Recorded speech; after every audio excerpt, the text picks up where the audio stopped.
किसी गांव में एक लड़का रहता था। वह बहुत ही गुस्सैल था। छोटी छोटी बात पर लोगों को भला बुरा कह देता।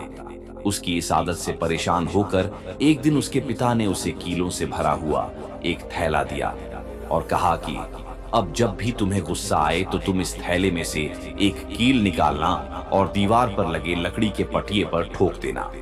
पहले दिन उस लड़के को 40 बार गुस्सा आया और इतनी ही कीलें उसने लकड़ी के पटिये पर ठोक दी। धीरे धीरे कीलों की संख्या घटने लगी।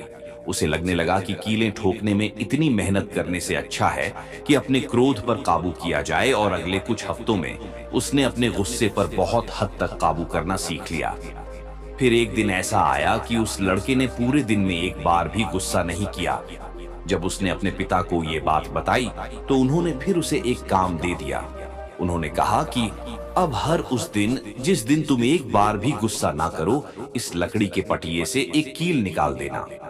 लड़के ने ऐसा ही किया और कुछ ही दिनों में लकड़ी के पटिये पर लगी सभी कीलें निकाल दी और अपने पिता को खुशी से ये बात बताई।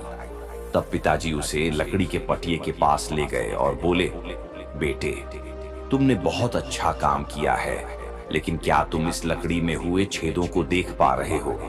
अब वो कभी भी वैसा नहीं बन सकता जैसा वो पहले था।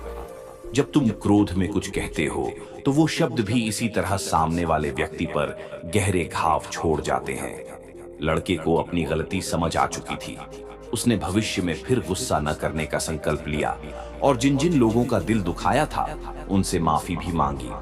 दोस्तों, क्रोध में बोली गई बातें और किए गए काम हमेशा दुख का कारण ही बनते हैं, लेकिन फिर भी लोग इस बात को नहीं समझ पाते। शरीर के घाव तो फिर भी भर जाते हैं, लेकिन कड़वी बातों के घाव जीवन भर नहीं भर पाते।